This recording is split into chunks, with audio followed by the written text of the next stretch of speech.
Back to news. రాజమండ్రిలో కల్తీ పాల కలకలం సద్దుమణగలేదు. పాలు కొనాలంటే సిటిజన్లు ఒకటికి 2 సార్లు ఆలోచిస్తున్న పరిస్థితి కనిపిస్తోంది.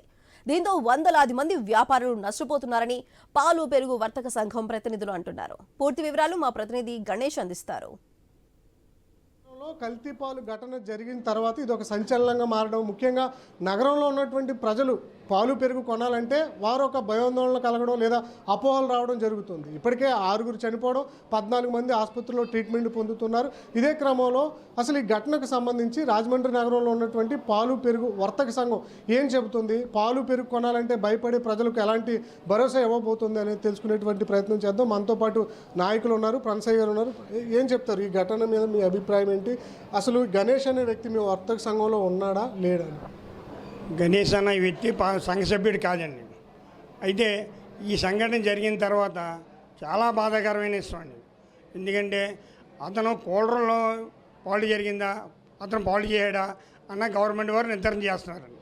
ప్రజెంటు మాకు ఉన్న మిగిలిన రాజమండ్రి ప్రజానీకం ఆ ఆందోళన వల్ల ఈ సైకిల్ పాలు కొనొద్దని చెప్పేసి కొంత డైరీ వారు కూడా ప్రసారం చేస్తారండి. అయితే రాజమండ్రి ప్రజానీకం సంఘ మన నంబర్స్ అంతా కూడా ఈ ఒక్కొక్కళ్ళు 60 లీటర్ల నుంచి 100 లీటర్ల పాలు తెస్తారండి. ఒక ఇంటికా నుంచి 100 ఇళ్ళలాగా పోస్తారండి. ఏ ఒక్క వంటి కూడా ఏంటి బాబు, ఏంటి ఇలా జరిగింది, ఏంటి నువ్వు ఏమైనా చేసావా అని మన సంఘ సభ్యుల్ని కొంచెం ఇబ్బంది పెట్టడం జరుగుతుంది. ఏమీ లేదని అని చెప్పి అంటాం. వాళ్ళకి సంఘ సభ్యులు అంటూ పాలు పోసిన వాళ్ళకి ఏదైనా హాని కలిగిన సంఘం బాధ్యత తీసుకుంటుందని సంఘం పరశిస్తుంది. అంటే కల్తీ పాలు అనేవి ఘటనలో మనం చూసాం. అసలు అది కలపడం సాధ్యమేనా? ఏమంటారు? అది గవర్నమెంట్ వారు నిర్ధారణ చేస్తున్నారండి. కొంతమంది ఏమంటారంటే ఫ్రిడ్జ్ లీక్ అవ్వడం వల్ల ఇదైంది అంటారు, కొంతమంది ఊడి అంటున్నారు, కొంతమంది పౌడర్ అంటారండి. ఏదన్నది గవర్నమెంట్ వారు నిర్ధారణ జరిగిద్దండి. అంటే సాధారణంగా యూరియా ద్వారా కానీ లేదా డిటర్జెంట్ పౌడర్ ఈ యూజ్ చేసి కల్తీ పాలు తయారు చేయొచ్చండి. ఇటువంటిది ఎప్పుడు జరగలేదండి. ఇదే ఫస్ట్ ఏంటంటే మేము నాకు 1976 నుంచి పాలాపురంలో ఉన్నానండి ఈ రోజు వరకు కూడా.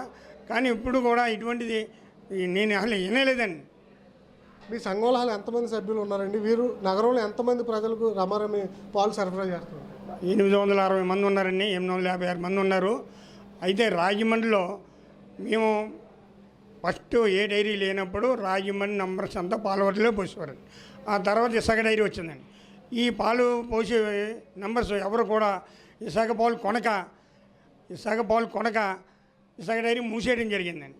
మళ్ళీ రాజశేఖర్ గారు, వైఎస్ రాజశేఖర్ గారు డబ్బులు రిలీజ్ చేసి మళ్ళీ రీఓపెనింగ్ చేశారండి.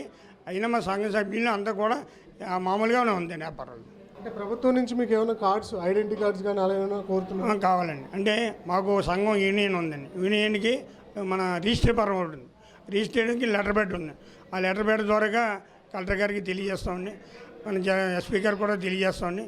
వాళ్ళు ఐడెంటిటీ కార్డు ఇస్తే మా సంఘ సభ్యులు ఇచ్చి వాళ్ళు ఎవరైనా పాలు పోస్తే సంఘమే బాధ్యత వహిస్తుంది. అంటే బయట నుంచి కూడా వచ్చి పాలు అమ్ముతున్నారు కదండి, వాళ్ళ విషయంలో ఏమన్నా? వాళ్ళ ఇష్టం గవర్నమెంట్ వారే చర్య తీసుకోవాలండి. మనం చూస్తున్నాం కదా, ఓవరాల్గా రాజమండ్రిలో ఉన్నటువంటి ప్రజలు ఏవైతే పాలు పెరుగు కొనేటువంటి విషయంలో భయాందోళన చెందవలసిన లేదు. ఎందుకంటే మేము భరోసా ఇస్తున్నామని చెప్పి పాలు పెరుగు వర్తక సంఘం రాజమండ్రిలో ప్రజలకు భరోసా ఇస్తున్నటువంటి సందర్భం కనిపిస్తుంది. జరిగినటువంటి ఘటన మీద ఆందోళన కూడా వ్యక్తం చేస్తుంది. గణేష్ అనే వ్యక్తి అసలు మా వర్తక సంఘంలో లేడు, తనకు తానుగానే కల్తీ చేసి ఈ ఉపద్రవానికి కారకుడయ్యాడు కాబట్టి అతని మీద చర్యలు తీసుకున్నా మాకు ఎలాంటి అభ్యంతరం లేదు. ప్రభుత్వం నుంచి మాకు ఎవరైతే సభ్యులు రాజమండ్రి నగరంలో పాలు విక్రయిస్తున్నారో వారికి ఐడెంటిటీ కార్డులు ఇష్యూ చేస్తే ప్రజల్లో కూడా అపోహ ఉండదు, ఒక ధైర్యం ఉంటుంది. అందువల్ల ఈ కొనుగోలు అమ్మకాల విషయంలో ఎలాంటి ఇబ్బంది ఉండదు, భవిష్యత్తులో సమస్యలు రావు అని చెప్పి రాజమండ్రి పాలు పెరుగు వర్తక సంఘం కోరుతుంది. ప్రభుత్వం దీన్ని పరిగణలోకి తీసుకుని ఏం చేయబోతుందని చూడాల్సి ఉంది. కిరణ్ బాలుతో